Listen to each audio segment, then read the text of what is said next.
12 years of marriage ended with one text and a zeroed-out bank account. No warning. No apology. Just a smug message and silence. But while he boarded a plane with his 22-year-old girlfriend convinced he'd left me behind, I was already 10 steps ahead. I had my own bank account, a lawyer ready to strike, and a folder full of receipts detailing every lie he thought I'd never find. Stay with me. Because this isn't just about revenge, it's about what happens when a woman stops doubting herself and starts documenting everything. The ribbon was lavender silk, delicate, precise, just like Mrs. Linton preferred. Teresa looped it gently around the box and tucked in a sprig of dried lavender, her signature touch. The boutique was quiet, bathed in warm golden light from the window. Outside, fall leaves scuttled along the sidewalk. She heard the little chime of her phone, glanced down and saw it. I'm leaving you for Ashley.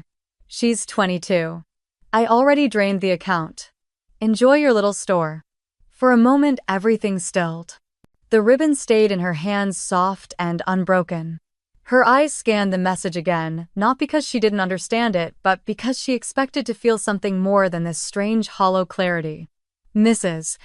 Linton admired the packaging with a delighted hum. You always do the most beautiful wrapping, Teresa. I swear it's half the reason I come back. Teresa smiled gently. Happy to hear it. Lavender suits you. She rang up the order, wrapped the scarf with care, and walked Mrs. Linton to the door. They exchanged pleasantries. The bell chimed as it closed behind her. Only then did Teresa walk slowly back to the register, pick up her phone again, and reread the message. She didn't cry. Her hands didn't shake. Her lips didn't even press together with restrained emotion. The only thing that gave her away barely was a subtle tightening around her eyes. This wasn't a surprise. Not really. She'd seen it coming. Not in the way people claim they just knew, but ignore the red flags anyway. Number. Teresa had seen it clearly, and she had prepared for it quietly, methodically, like a woman who'd learned that emotional pain was never the worst kind. Financial ruin, betrayal masked as romance, being caught off guard. Those were the deeper wounds. 6 months ago, the first late night at the office hadn't matched Mark's deposit stub. A month later, he changed his phone password. When he started doing sit-ups in the living room every morning before work, shirtless, panting, desperate, she hadn't said a word. Not when he started wearing cologne again, or when he began ordering designer button-ups online with brand names he used to mock. She had noticed. All of it. And so she had acted. Teresa remembered exactly when she had opened a separate bank account. It had been a chilly Tuesday in March. She'd worn her favorite navy blazer to feel composed even as she sat in that sterile bank office and signed the forms. She didn't tell anyone. She didn't even let herself cry afterward. Instead, she went home, brewed a cup of mint tea, and sorted receipts. Over the next few weeks, she diverted funds, small believable amounts, into the new account. She took careful screenshots, kept printed statements, marked dates on a color-coded spreadsheet. Every charge that didn't make sense, every hotel booking, every restaurant receipt dated for nights he said he was working late. She wasn't preparing for revenge. She was preparing for survival. Mark's message didn't hurt because she hadn't already grieved the marriage. She had, quietly. Months ago. The first time she realized he wasn't just distracted but elsewhere, emotionally gone, something inside her had started detaching. Not out of malice but protection. I'm leaving you for Ashley. She's 22. Of course she was. Teresa remembered Ashley from the office party, giggles, too loud eyeliner, too thick hands that lingered too long on Mark's arm. At the time, Teresa had watched silently, her wine glass balanced perfectly in her hand. She's just young, she told herself that night. She doesn't know he's a man who gets bored when things get real. She hadn't known then what would happen, but she had known enough. The line about the drained account was almost comical. As if he'd just performed some masterstroke. As if she hadn't left just enough money in there to make it look normal, routine, paycheck, deposits, auto bill payments, even a small vacation fund for show. What Mark had taken was a decoy. A sandcastle. The real fortress stood elsewhere. Quiet. Protected, waiting. Teresa set her phone down, walked to the front of the store, and flipped the sign to closed. Her hands moved gracefully, almost ceremonially. She locked the door, drew the curtains, and exhaled. No rage, no chaos, no broken glass or shouting matches. Just a woman at the end of a long road who had packed for the journey ahead. Upstairs in the small office she'd carved out above the shop floor, Teresa opened a drawer. Inside were 3 neatly labeled folders: 1. Business, boutique legal; 2. Personal, financial discrepancies; 3. Divorce preparation. She pulled out the third. It was time. Her lawyer, Evelyn Chambers, had told her this day might come sooner than later. If he ever makes a move, Evelyn had said during their first meeting, call me. Immediately. I'll handle the rest. Teresa took a breath and dialed. When Evelyn answered, her tone was calm but alert. Has he? Teresa looked out the window. The sky was soft, cloudless. Her boutique's name shimmered in gold lettering on the glass, the woven line. Yes, she said. He's made his move. Evelyn didn't hesitate. Then it's our turn. Downstairs, the boutique was silent. The shelves held curated collections of scarves, handbags, and curated European fragrances. The store wasn't big, but it was hers. Every inch of it had been built with care, funded by Teresa's long hours, quiet resilience, and the unshakable belief that her dreams weren't small, no matter how often Mark had referred to it as her little store. And now that little store was the reason she hadn't collapsed. It was the reason she'd had the resources to prepare, to survive, to fight back, not with fists, but with foresight. You're not stupid, she told herself softly. You were just waiting. 6 months earlier, the first sign was small. Almost laughably small. A single hotel receipt tucked into Mark's coat pocket. She had found it while helping him look for his keys, which, ironically, were sitting in plain sight on the hallway table. She unfolded the receipt and read the name of the hotel. The date, a Tuesday. He had told her he was working late that night, something about end-of-quarter reports and a system migration. She remembered staying up late herself, cross-referencing vendor shipments for the spring collection. She hadn't confronted him. Not then. Instead, she tucked the receipt into a drawer in her office. She didn't even ask herself why. She already knew. The next sign came quietly, too. He changed his phone password. After years of sharing everything from bank logins to Netflix accounts, suddenly he was shielding his screen like a teenager texting a crush in study hall. Then came the cologne. The gym sessions. The protein shakes in the fridge labeled with his name as if she might be tempted to steal one. The scent of someone else's perfume began clinging to his shirts. Not hers. Sweet and juvenile, like artificial strawberries and too much hope. He said she was being paranoid. She said nothing. Teresa had never seen silence as a weapon before. She'd always believed in clarity and honesty, in voicing what mattered. But there was something about this betrayal, this quiet erasure of their life together, that demanded a different kind of response. If Mark was going to lie, then she would make sure she was the one holding the truth. It was mid-March when she scheduled a meeting with First Western Credit Union. She told Mark she was going to a local vendor showcase. Instead, she sat across from a young banker named Lydia and said, simply, I need to open a personal checking account, and I need it to be completely separate from any shared records. She didn't tremble when she handed over her ID. Her voice was calm, her eyes steady. But later that night, when she sat in the quiet of her home office, the reality of what she had done sank in. She had just laid the foundation for leaving or surviving being left. She wrapped her cardigan tighter around herself and stared at the bank welcome packet. You're not leaving yet, she told herself. But if he does, you'll be ready. Mark came home late that night. The usual excuse systems crashed, meetings ran long. You wouldn't believe how incompetent the new hire is. He never noticed that she didn't ask follow-up questions anymore. She just smiled, nodded, and slid a bowl of pasta in front of him. I'm trying to stay low carb, he grumbled, barely touching it. Next time, she said. Each week, Teresa moved small amounts of money from her boutique's revenue stream into her new account. Nothing that would raise suspicion. A few hundred here, 1,000 there. Her boutique, the woven line, was her lifeline, her dream. She had built it from a folding table at a weekend market, working Saturdays while Mark complained about her being distracted and too busy. When she'd first rented the shop, he'd laughed. A boutique. That's cute, he had said, the way someone might pat a child on the head for selling lemonade.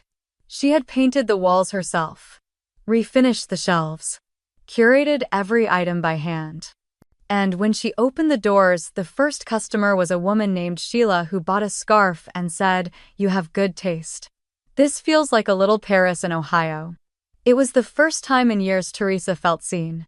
There had been moments when she almost gave it up, on nights when no one walked in, when Mark sneered at her accounting spreadsheets and said, "You spend more time in that place than you do with me." As if his interest in her had ever extended past convenience. She kept going anyway. Not for revenge, not for pride, but because the woven line was hers. She had built something no one could take. Her notebook began to fill with screenshots, receipts, calendar, discrepancies, blurry Instagram stories of office drinks that Mark never mentioned. She documented everything. Each night, after locking up the shop, she'd sit with a glass of wine and update her files. It became a ritual. Track, archive, survive.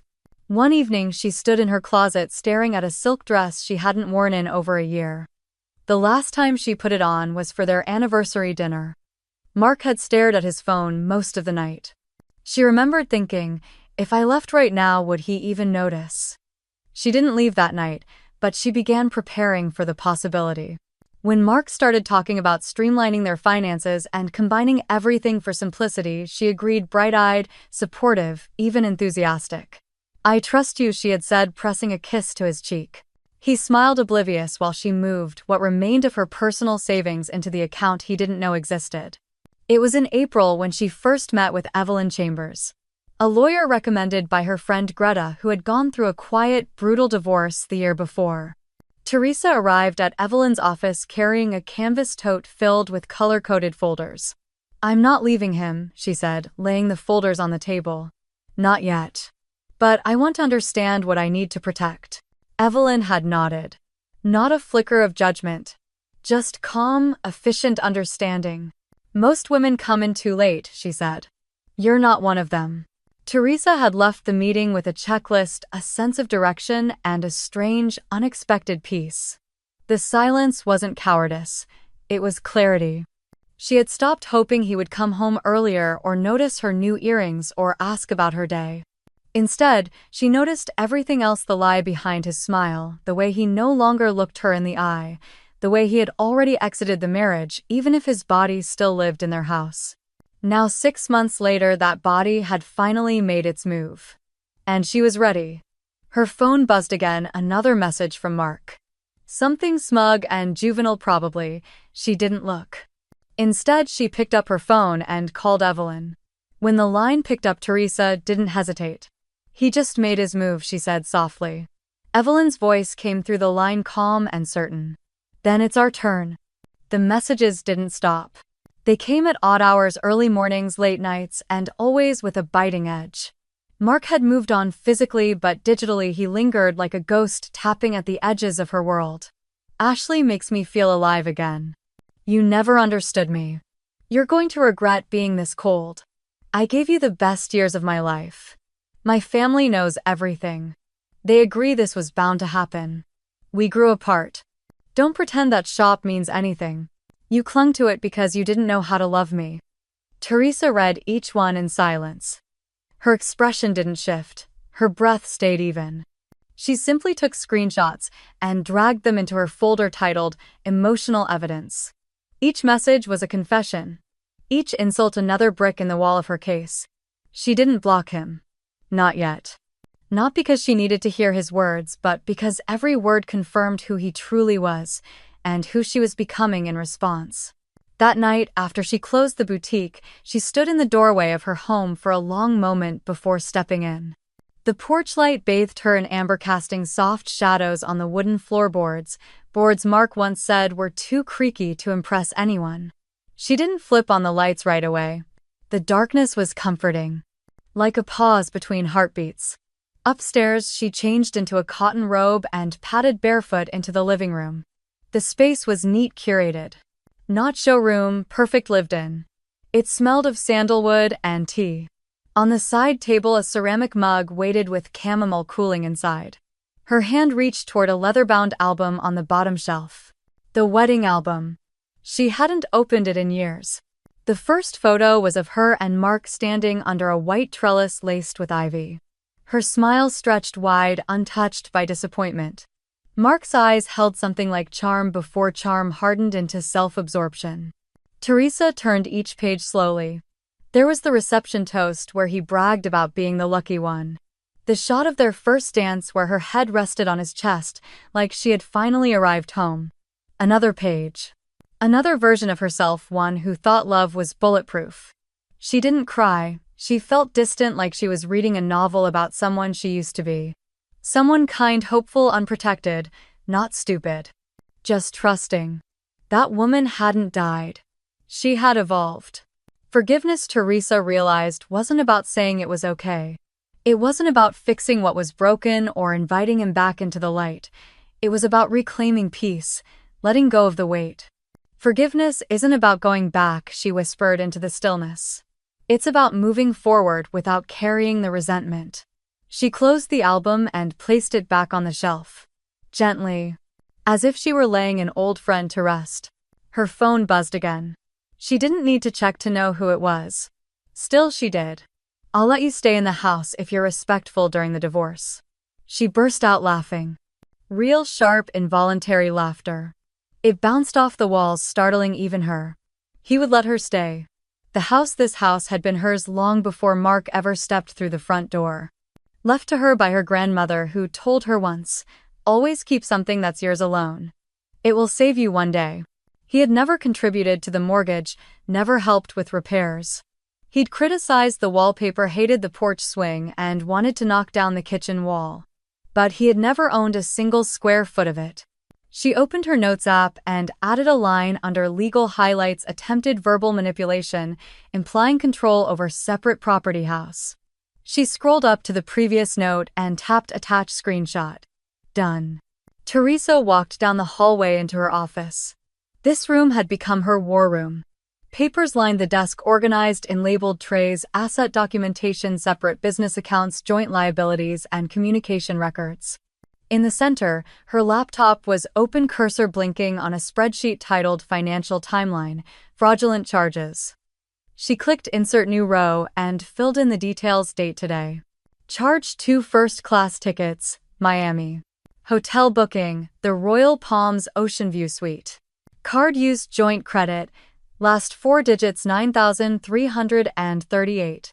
Status confirmed via text. Next. Action, contact credit card company. She picked up the phone. American Liberty Bank, this is Denise. How may I assist you today? Hi Denise. My name is Teresa Green. I need to report fraudulent charges made on a joint credit card. I can help with that. What were the charges? Flights and a hotel reservation booked today to Miami. I did not authorize them. In fact, I have written proof that my husband used our joint card to book a trip with his girlfriend after clearing out our account. A pause. Then Denise's voice softened. That's a lot. I'm sorry you're dealing with this. Do you have the proof handy? Text messages, Teresa replied. I'll forward them immediately. Thank you. I'll remove him as an authorized user and start the fraud investigation. We'll also cancel that card today. Appreciated. One more thing, Miss Green. Denise added, her tone respectful. Good for you. Teresa smiled. Thank you. Really? Mark's vision of escape was already unraveling. By morning, the airline would deny their check-in. The hotel reservation would vanish. Ashley would probably pout confused. And Mark, he'd rage. He'd blame. He'd spiral. But Teresa wouldn't see it. She didn't need to. Instead, she poured herself another cup of tea and walked out to the back porch. The moon was low, haloed in cloudlight. The garden she'd planted last spring was quiet, sleeping, preparing to bloom again. Like her. She watched the wind nudge, the wind chimes, listened to their gentle clink, and let her breath sink with the night. Her phone vibrated once more. What did you do? The tickets are canceled, the hotel too. Are you serious right now? She didn't even open the full message, just captured it, labeled it, saved it. There was nothing more to say. Mark had underestimated the strength in her silence. He'd expected a tantrum, a breakdown, a plea. But Teresa wasn't the woman he married anymore. She wasn't begging to be loved. She was already standing in her own light. The courthouse smelled of lemon polish and nerves. Teresa arrived 15 minutes early, dressed in charcoal gray slacks and a cream silk blouse, understated, timeless, professional. Her hair was pulled into a low chignon. No flashy jewelry. No dramatic makeup. She wasn't here for theatrics. She was here for clarity. She sat calmly outside courtroom, 2B, hands folded over a leather portfolio. Her lawyer Evelyn stood beside her, flipping through notes with the same quiet authority Teresa had come to rely on. Then came the click of designer boots. She didn't even need to look up to know it was Mark. He walked in with the swagger of a man who believed charm still worked. His outfit looked like it had been stolen from a college sophomore's Instagram-tight jeans that clung too closely to thighs that had seen better days. A deep V-neck shirt under a too sleek blazer, sunglasses hanging from the collar. Like an afterthought, Ashley trailed behind him, her heels too high for the marble floor. She clutched her phone and whispered something in his ear, but Teresa couldn't hear it. She didn't need to. She could read the tension in the younger woman's shoulders. This wasn't going to be the Miami vacation she'd imagined. Mark glanced around as if expecting cameras. His eyes landed on Teresa. He smirked. She didn't blink. He walked toward her and leaned slightly too close. "You look composed," he said, surprised. "I am. Guess you're not as broken as I thought." A flash of disappointment. He'd wanted her to crack. Teresa simply smiled. "Guess not." Inside the courtroom, it was cool and sterile. The judge, a woman with a silver bun and an expression carved from granite, sat behind the bench with the calm of someone who had seen it all. Evelyn stood first.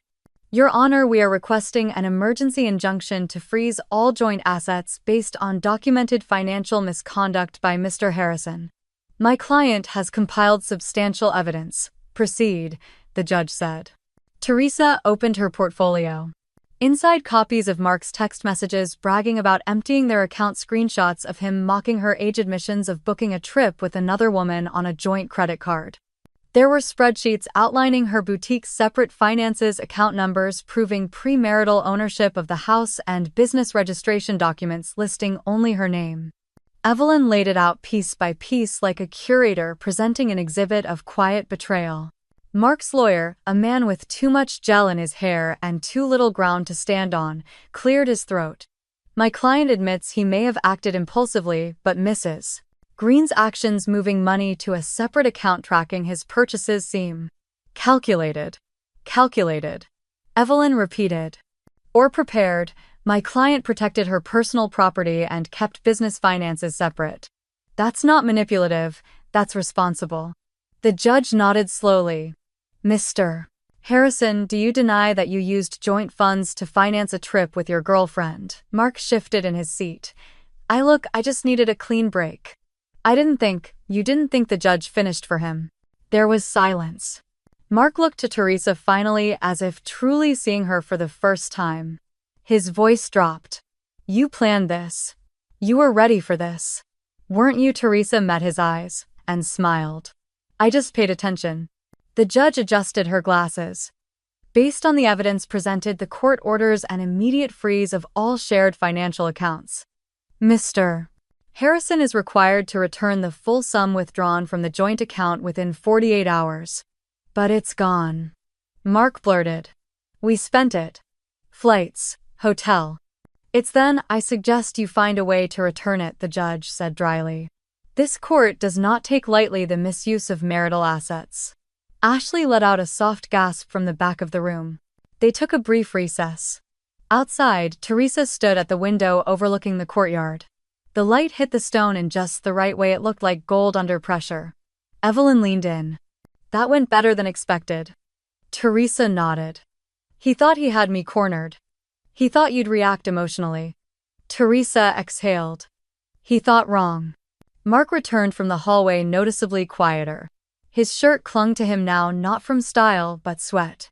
He didn't sit as close to his lawyer as before. When the proceedings resumed, the court addressed property ownership. Mrs. Green, do you have documentation of sole ownership of the boutique and house? Teresa handed over certified copies. The house was inherited from my grandmother before marriage. The boutique was established prior to our wedding and has remained under my name legally and financially. The judge skimmed the pages, then looked to Mark. Do you have any proof of contribution? His lawyer stammered something about moral support and encouragement. The judge raised an eyebrow. Encouragement does not equal equity, especially when paired with documented emotional abuse and financial misconduct. Teresa felt her chest lift with a quiet relief she hadn't realized she was holding back. After court adjourned, Mark trailed behind her in the corridor. You turned everyone against me. No, Teresa said, pausing to face him. You did that yourself. You were watching me all along. Yes, she replied, voice even. Because I've learned something important. What? Teresa leaned in just enough so he could hear it clearly. A woman can be betrayed, but she should never be caught unprepared. Mark blinked. Ashley stepped back, clutching her handbag like it might protect her from the truth. For the first time, her lip trembled, not from nerves but disillusionment. Evelyn gently took Teresa's arm and led her away. As they exited into the sunlight, Teresa adjusted her collar, stood a little taller, and walked toward her car. The heels of her shoes echoed across the marble floor, not in retreat but in triumph. 3 weeks after the court order, Mark's life began to unravel thread by thread.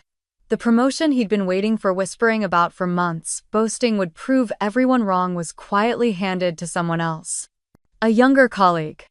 One who hadn't been caught dating a subordinate and funneling joint marital funds into personal vacations. HR never made a public statement. They didn't need to. The investigation had left enough of a shadow. Everyone noticed the way conversations paused when Mark walked into a room now. The way his emails started receiving slower replies. The way his supervisor started assigning him simpler tasks, less visibility, fewer decisions. He told Ashley it was political. That management couldn't handle a man who took charge of his happiness. Ashley didn't buy it. A week later, she was gone. No tearful goodbye. No second chances. Just a note left on the kitchen counter of her tiny studio apartment. I thought you were escaping something unfair. But you were just running from consequences. I can't carry them for you. Mark tried texting her. Then calling. Then showing up at her office. After the second time, she filed a formal complaint with security. He told his friends she had been immature, ungrateful. But the truth clung to him like a bad scent. With no one left to impress and no more pay raises coming, Mark made the inevitable move back into his childhood bedroom. He arrived at his parents' house with 2 duffel bags, a dying phone battery, and a story filled with half-truths. His mother tried to be gracious. Made him tea, washed his laundry. Told herself it was just temporary. But the whispers were already spreading. His sister Amanda heard from a friend at HR. Inappropriate behavior, questionable conduct, unprofessional texts. She didn't call right away. Not until she saw the screenshots. It was late afternoon when Teresa's phone rang. She almost didn't answer. But the name on the screen, Amanda Harrison, gave her pause.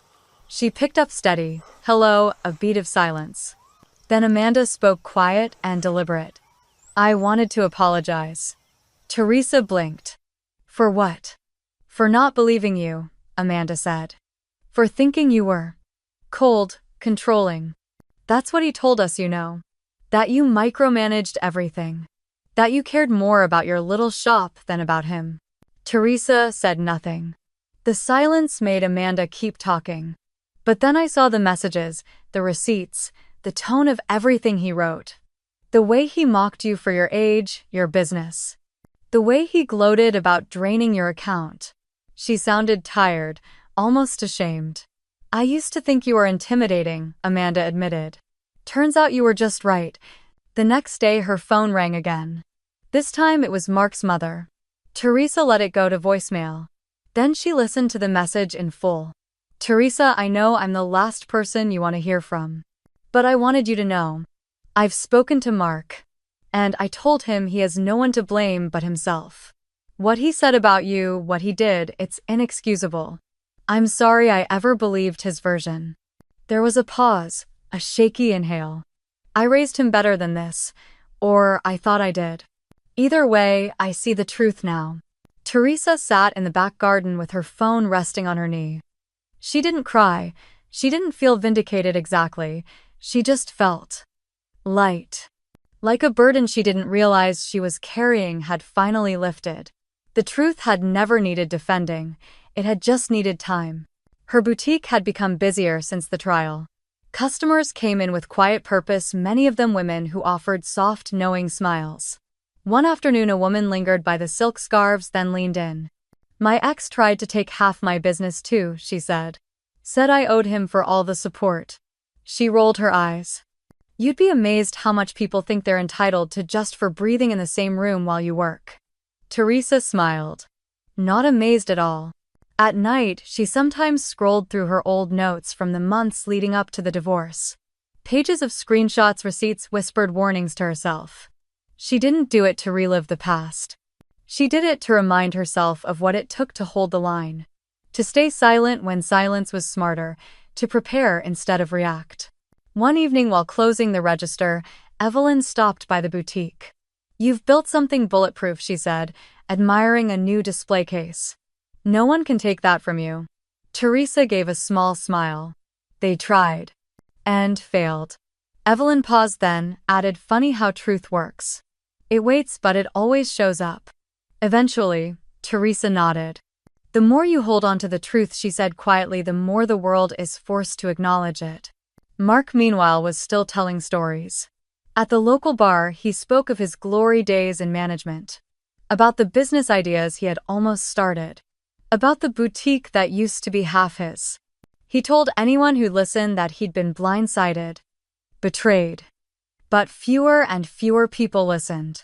Word eventually got around that he'd joined an investment coaching group, one of those pyramid schemes disguised as masterminds. He talked about cryptocurrency, passive income rebuilding, but he never rebuilt. Because he never took responsibility. And the truth had already left him behind. Meanwhile, Teresa's second boutique location had opened with a quiet, elegant celebration. She didn't advertise it with banners or champagne towers. She just turned on the lights, unlocked the doors, and let the quality speak for itself. She stood in the middle of the new store that night, running her fingers over the polished display tables, and breathed in the scent of possibility. The past wasn't gone, it was honored. But it no longer defined her. Mark's mother called one last time. This time Teresa answered. I just wanted you to know, she said gently, we don't speak about it much anymore. He's still at home. Still saying it was all unfair. But we've stopped defending him. Teresa said nothing. Mark's mother continued, her voice quieter now. Thank you for showing us who he really was, even when we refused to see it. There was nothing left to say. And for once that felt like peace. The second location of the Woven line opened on a quiet Thursday morning. No ribbon-cutting ceremony. No speeches. Just an open door, warm lighting, and the scent of fresh eucalyptus diffusers drifting through polished wood and linen displays. Teresa stood at the entrance with a set of keys in her hand, looking around the space she had designed down to the stitching on the furniture. She had chosen this neighborhood intentionally, quieter, residential, but growing. She had learned how to spot the shift before it happened. How to read trends, how to trust herself. And more than anything, she had learned how to build something that would not be easily shaken. The boutique was thriving in ways Teresa could barely have imagined 2 years ago. Customers lingered longer. They didn't just come to shop, they came to stay, to talk, to tell her things they hadn't told anyone else. I followed your story, one woman whispered while trying on a silk wrap. I was in the courtroom. Just in the back. You didn't see me, but I saw you. And I remember thinking, she's not broken. She's awake. Another woman dropped by just to say, you helped me leave. I didn't think I could. But after reading about your boutique, I opened a small flower stand. It's not much, but it's mine. And they said it with such reverence, mine. Soon journalists came knocking. First, it was a small piece in the local Makers Journal spotlighting female-owned businesses that had survived the pandemic and divorce. Then a full spread in Women and Business Weekly featuring Teresa on the cover in her signature navy blazer, standing in the center of her original shop, with folded arms and an unflinching gaze. The headline read, "She lost her husband. And then she built an empire." Teresa didn't care for the dramatics, but she understood their necessity. Stories needed contrast, and hers had plenty. The invitations followed. Keynote speeches at local business clubs, panels at women's entrepreneur summits, coffee chats with students who waited patiently to ask, "How did you know when to trust yourself?" She didn't have polished sound bites, she just told the truth. "I didn't always trust myself. I learned by watching how others used my silence as space to underestimate me. Then I realized preparation is louder than panic. You don't need to shout if you've already built the wall." One afternoon, while adjusting a new window display, her assistant manager Mari peeked in. "There's someone asking for you. She says she's not here to shop, but to talk."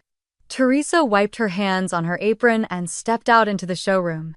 A girl, 20-something, petite, messy braid, wide eyes, stood near the leather journals, clearly nervous. "Hi," she said.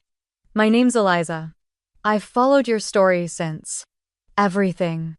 I know this is weird, but I'm trying to open a shop too. Just a little one. And I don't know where to begin." Teresa smiled softly. "Sit with me," she said, gesturing to the cafe corner they'd added last spring. "Let's talk." Over oat milk lattes and a shared pastry, Eliza poured out her dreams. She wanted to open a handmade jewelry boutique. She'd been designing earrings from recycled metals, stringing necklaces with old piano wire, adding delicate glass beads she blew herself. Her eyes glowed when she talked about it but dimmed when she mentioned her boyfriend who called her venture a hobby or her parents who warned her to be realistic. "I'm scared," Eliza admitted. "What if I fail?" Teresa reached for her journal, tore out a blank page, and drew a single circle. "In here," she said, tapping the page, "is your fear. Around it," she added, "dots forming a wide halo, is everything you learn by moving through it." Eliza blinked. "No one ever told me fear had a purpose." "Fear means it matters," Teresa said. "And if it matters, it deserves structure, not surrender." They started meeting every other week. Not formally, not like coach and student, just two women. One further down the path, one just beginning. They talked about balance sheets and branding, but also about boundaries and belief. Eliza soaked it in. And each week she stood a little taller. The shop became more than a boutique. It became a beacon. Women came in after job interviews with trembling hands and eyes that begged for reassurance. They left with more than blouses. They left with stories, advice, and sometimes phone numbers of other customers who whispered, "Call me if you need help." It was community in its rawest form. Not curated, not branded, just real. On a rainy Sunday afternoon, Teresa sat near the register reviewing shipment invoices. Outside, puddles dotted the sidewalk. Inside, the windows glowed like warm invitations. She looked around and saw what she had built, not just a business, but a place of permission. Permission to rebuild, permission to hope again, permission to rise. A notification pinged on her phone. New message, Ashley. I just wanted to say, thank you. Teresa stared at the name for a moment. She didn't open it. She didn't need to. Whatever Ashley had learned, she had learned it the hard way, and Teresa didn't need the apology. Not anymore. The story had moved beyond apology. It was now about impact. Later that evening, Eliza sent her a photo. A tiny storefront with a hand-painted sign, Threadlight Studio, jewelry with memory. Below it, her caption read, "Mine." Finally, Teresa stared at the photo for a long while. Not with envy. With awe. Because somehow along the way her own healing had become a map for someone else's beginning. It was late afternoon when the chime above the door rang. Teresa didn't look up right away. She was adjusting a new display of fall scarves, weaving burnt orange, navy, and gold tones into a rich cascade of texture. The air smelled faintly of cinnamon and wood polish. It had been a quiet day, the kind that moved slow and steady. Then she heard the slight hesitation in footsteps. The almost exhale of someone deciding whether to stay. She turned. And there she was. Ashley. Her hair was pulled back in a loose bun. No makeup, no heels. She wore a plain navy sweater and jeans, simple, too simple for someone who once seemed curated for aesthetic. She stood near the door like she wasn't sure if she'd be welcomed. Her eyes met Teresa's. Something passed between them, not recognition but reckoning. Ashley stepped forward slowly. "Hi," she said, her voice small. "I didn't come to shop." Teresa nodded once. "Okay, I came to say something I should have said a long time ago." For a moment, Teresa said nothing. She just gestured toward the two armchairs near the back beside the front-facing window where light always pooled gently in the afternoon. The same chairs where she had once sat with Eliza. Where hard conversations softened. Ashley followed, folding herself into the seat like someone who hadn't been held in a long time. She looked older than Teresa remembered. Not in years, but in weight. Emotional weight. "I believed him," Ashley said, eyes on her hands. "Everything he said about you, how cold you were, how controlling. How you didn't support his dreams. He made it sound like he was trapped in a loveless marriage with someone who didn't see him." Teresa stayed silent. "And I wanted to believe him," Ashley continued, "because it made me feel like I was saving him. Like I was the answer." She swallowed. "But I wasn't." There was a pause. "I became the next version of you," Ashley said. "Only, without your backbone." Her voice cracked. "He said I didn't understand him, that I was too emotional, too clingy. He didn't like how I laughed in public. Said I embarrassed him. I tried so hard to be who he wanted." She looked up, and for the first time Teresa saw her, not the girl who stood beside Mark at the courthouse. Not the younger, prettier replacement, just a woman. Wounded. Awake. "One night," Ashley said, "he told me I was lucky to have him. That no one else would ever be patient with someone like me." Teresa's jaw tightened, not with anger, just memory, how familiar those words had once been. "I started believing it," Ashley whispered. "That I was difficult, that I needed to be fixed." She paused. "Then I saw you. The article, the interview, the boutique, and I realized. You weren't cold, you were protecting yourself. You were brave." Her eyes glistened. "I'm sorry. I'm so sorry I took his side." Teresa leaned forward gently. "It's not your apology I needed," she said softly. "It's your healing." Ashley blinked. "I was never angry at you," Teresa continued. "I knew what version of me he fed you. I used to believe it too." Ashley's eyes widened. "It wasn't a dream he offered you," Teresa said. "It was an escape. There's a difference. Dreams ask us to build. Escapes ask us to disappear." Ashley's lip trembled. "You deserve something real," Teresa added. "Something that doesn't shrink you.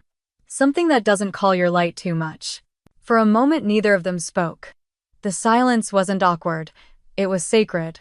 Then Ashley whispered, "You gave me a mirror. I hated what I saw at first, but it helped me leave. I moved out. I got a job at a nonprofit. It's small, but I wake up without dread." She exhaled. "And I talk to a therapist now. Every week." Teresa smiled. "That's something he never taught me to do," Ashley said with the faintest laugh. "Admit I needed help." The light through the window caught Ashley's eyes, wet but open. "You know," she said, "I used to think women like you were untouchable. Too put together. I thought I could never be like that." Teresa looked down at her hands. There were faint ink stains from receipts. A nick on her finger from unpacking new shelves. Wrinkles that hadn't been there 5 years ago. She looked up. "I'm not untouchable," she said. "I've just been touched by enough disappointment to know where my edges are." Ashley nodded slowly. "Thank you," she whispered, "for letting me say this." Teresa's voice was steady. "Thank you for showing up." As Ashley stood to leave, she hesitated by the display near the door. She reached for a bracelet, thin, delicate, wrapped in recycled silk thread. She held it for a moment, then turned. "I'd like to buy this," she said. "Not because I need it, but because I want to support something that's real." Teresa nodded. Let me wrap it for you. As she tied the ribbon around the signature silver paper, Teresa thought about how strange and sacred life could be. How the woman who had once been her undoing was now sitting across from her seeking not redemption but reflection. And how healing wasn't linear. Sometimes it sat across from you with tear-filled eyes asking for nothing but honesty. Ashley walked out with her head higher than when she'd entered. Teresa watched her go, then turned back to her display, adjusting the scarf that had shifted ever so slightly. Outside, the sky had turned a deep rose gold. Inside, something had settled. Not revenge, not closure, but peace. The stage wasn't large, just a simple platform inside the glass atrium of a renovated library in downtown Portland. But to Teresa it felt vast. Not because of the crowd, though there were over 100 women seated in front of her. Not because of the spotlight warming her shoulders, but because of the stories seated in that room. Stories like hers, some still unraveling, some already rewritten. Above her, a banner read, "Women who build a day of voices, vision, and victory." Her boutique team had helped organize it. What started as a small networking circle had grown into a full-day workshop series for female entrepreneurs, creatives, and survivors of personal loss who wanted to reclaim something: time, energy, purpose. And now Teresa stood with a microphone in her hand and her heart open, not to impress, but to connect. "I'm not a speaker by trade," she began, smiling gently. "I'm a shop owner, a businesswoman, a woman who's spent most of her life learning when to stay silent and when not to." A soft laugh rippled through the crowd. "I'm not here to tell you how to bounce back. I'm here to tell you how to build forward." She walked across the stage slowly, each step measured, not rehearsed. "You know, when people hear my story, the first thing they often ask is, 'Weren't you furious? Didn't you want revenge?'" She paused. "Of course I did. I'm human." A few knowing chuckles. A few nods. But here's the thing. Anger is a spark. It burns hot and fast. And if you only build from rage, you build something that will collapse the moment you stop being angry. She looked out across the room. "I didn't want that. I wanted something that lasted." Behind her, the projector clicked softly. A photo appeared, her first boutique 5 years ago during renovation. Bare walls. Exposed brick, dust, and promise. "That's where it began," Teresa said. "A space that no one believed in but me. And later, a space that saved me." Click. A second photo, her current team. 15 women, arms around each other, smiling in sunlight. Some had been through divorce. Some were single mothers. Some were just starting their first jobs. All of them, Teresa said, taught me something about rebuilding. The room was quiet but not heavy. It was full of breath. Attention, heartbeats leaning forward. She shared pieces of her journey. Not the scandalous parts, those were public record by now. But the soft parts. The uncertain parts. The moment she moved her wedding album to a different shelf, not to forget but to reclaim space. The first time she mentored a younger woman without needing to prove anything. The day she walked into her bank alone, opened a line of credit, and said, "This is for my next chapter." When her talk ended, the room didn't erupt, it exhaled. A standing ovation followed, but Teresa didn't linger in it. She stepped off stage with humility, finding comfort not in applause but in the conversations that came next. Women approached her one by one, their voices hushed. "Your words, they made me feel brave. I'm still in it. But now I can imagine an after. I thought I was the only one who felt that kind of invisible." Later that afternoon, during the open Q&A, a college student stood up. Her hair was in a tight bun, her hands clenched around her notebook. She looked no older than 21. Her voice trembled. "Can I ask something personal?" "Of course," Teresa said, stepping slightly forward. The girl took a breath. "How did you not fall apart? I mean, you lost your husband, your savings, your reputation at first. How did you not break?" The room held its breath. Teresa did not rush. She looked straight at the young woman and said calmly, "I did fall apart." Murmurs of surprise swept lightly through the audience. "I cried on my closet floor. I forgot to eat. I doubted everything.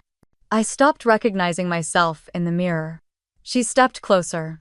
But here's the truth, most people don't tell you can fall apart and still come back stronger. You can bleed and still rebuild. You can hurt deeply and still choose not to be defined by that pain. The girl wiped her eyes. Teresa smiled gently. I was broken. Then I chose to become a builder. Another woman raised her hand. Do you still feel angry? Teresa thought for a moment. I used to, she admitted. It sat in my chest like hot iron. But eventually I realized my peace was worth more than his apology. That line hung in the air, soft and powerful. I stopped needing to win against him, she added, because I'd already won with myself. The final question came from a woman in her 50s. Do you ever think about what you lost? Teresa looked out the window at the city skyline. I used to, she said. But not anymore. Because the truth is I didn't just lose a husband, I lost a version of myself who accepted less than she deserved. She turned back to the crowd, and in that loss, I found the woman I was meant to become. When the event ended, the crowd stayed. No one rushed out. Some lingered to talk to each other, some stood in quiet circles exchanging numbers, sharing dreams they hadn't dared to say aloud before.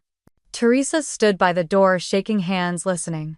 One woman hugged her and whispered, I came here hoping to feel less broken. I'm leaving with a blueprint. As she packed up her things, her assistant passed her a note from one of the volunteers. You reminded me today that success isn't revenge, it's proof of our real worth lived out loud. Teresa folded the paper and slipped it into her wallet. She looked up at the fading light pouring through the atrium roof and felt it settle into her chest like a steady flame. Not blazing, but warm, real. She didn't speak that day to prove anything. She spoke to pass the torch. Because when a woman builds her life from the ashes of betrayal, she does more than survive. She lights the path for others. And that not the pain, not the past, not even the boutique was her legacy. The fifth boutique was her boldest yet. Right in the heart of downtown, nestled between a reclaimed bookstore and an urban flower bar, the new Woven Line location stood with high windows, exposed beams, and a hand-painted mural that read, Strength is something we build. The grand opening was more than a celebration. It was a statement. 5 years ago, she had been left in silence, holding a phone with a cruel message and a drained bank account. Now she stood in the center of a room she had built from the ground up. No co-signers, no compromises, with hundreds of customers, supporters, and friends gathered to witness it. Teresa wore navy again. It had become her signature color, sharp, clean, self-defined. A quiet defiance of the woman she had once been told she had to be. As the speeches wrapped up and champagne flutes clinked gently beneath chandeliers made of hand-blown glass, she took a deep breath and stepped to the side, needing a moment alone. That was when she saw her. Standing near the floral arch at the entrance, almost hidden in the crowd, wearing one of her dresses, a linen midi with embroidered detailing, was Mark's mother, Helen. Her hair was grayer now, softer at the edges. But her posture, always formal, was ever so slightly humbled. She didn't approach the crowd, she stayed behind it. Yet her eyes were fixed on Teresa. Their gaze met. And for a moment the noise fell away. Helen stepped forward slowly. I wasn't going to come, she said softly. Didn't want to intrude. You're not. Teresa replied, her voice calm. Helen looked around the space, taking in the shelves, the framed artwork, the rows of ethically sourced fabrics. It's beautiful, she said. Like stepping into someone's strength. Teresa didn't respond right away. Helen looked down at the hem of her dress, smoothing the fabric with trembling fingers. I bought this from your second location. Told the clerk I liked the color, but really I think I just wanted to wear something that felt honest. She took a breath. Mark still lives with us, you know. Comes and goes. Always with some new excuse. Some new woman to blame. Some new story to explain why nothing is ever his fault. Teresa nodded quietly. I assumed as much. Helen hesitated. He's still bitter. Still tells people you turned everyone against him. That you stole everything. There was a silence between them, not heavy, not angry. Just full. Then Helen whispered. But I know the truth. I've known it for a while now. She looked Teresa in the eyes, voice trembling. You didn't destroy him, he destroyed himself. And you. You turned all that rubble into light. The words hung in the air. Teresa didn't need them. But somehow they still landed softly. She gave a small smile. Thank you. Helen touched her arm lightly. This place, all of this. It's not just a store, it's a monument to what a woman can become when no one claps for her. Later that night, after the last guests had gone, and the storefront was quiet again, Teresa walked alone through the space. She ran her hand across the polished shelves, turned off the lights one by one, checked that the cash drawers were secure. Then she stepped into her office. On the wall behind her desk, framed in simple black wood, hung a single photo. A screenshot. 5 years old. Have fun with your little shop. The message that had ended everything. The message that had begun everything. Beneath it, another frame. One added just this past month. Inside, the first national feature about the woven line headlined the boutique that refused to break. She stood between the two frames for a long moment, letting them both speak without needing to say a word. There was no resentment in her anymore. Only clarity. That message, the one meant to diminish her, had become a mirror she had used to reflect her own worth back to herself. It had once sounded like mockery. Now it sounded like motivation. As she gathered her bag to leave, her assistant manager peeked in. There's one more card you haven't opened, she said, handing it over. Teresa opened the envelope slowly. Inside, in careful handwriting, thank you for proving that light outlives cruelty. Eliza. Teresa smiled. Her first mentee. Now a successful shop owner herself, recently featured in a regional design magazine.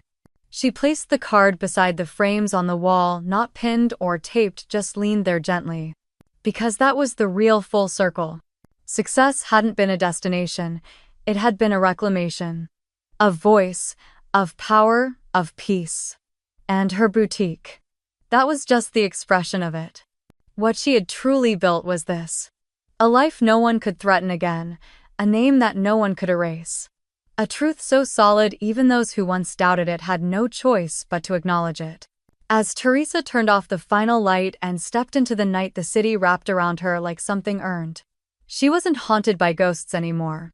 She was followed by her own shadow, long, sure, and grounded. And for the first time in years, she realized she had not just survived the storm. She had become the architect of the shelter. The ballroom was buzzing. Not with noise, but with nervous energy, the kind that always precedes something sacred. The red TEDx circle gleamed softly beneath the lights, perfectly centered on the stage, like a heartbeat waiting to be spoken into. Backstage, Teresa sat quietly with a notebook in her lap. She wasn't wearing anything dramatic.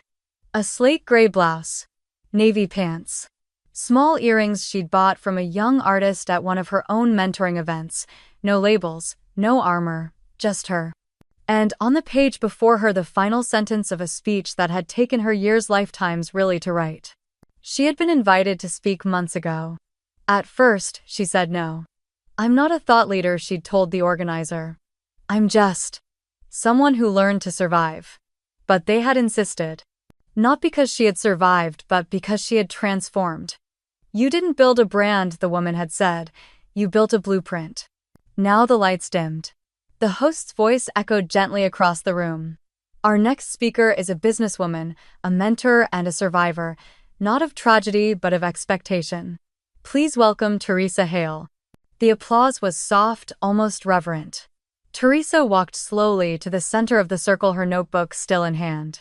She didn't need a teleprompter, the story lived in her bones. I used to think success looked like applause, she began. Or headlines. Or finally being seen by the people who once dismissed you. A few nods from the audience. But then I realized something.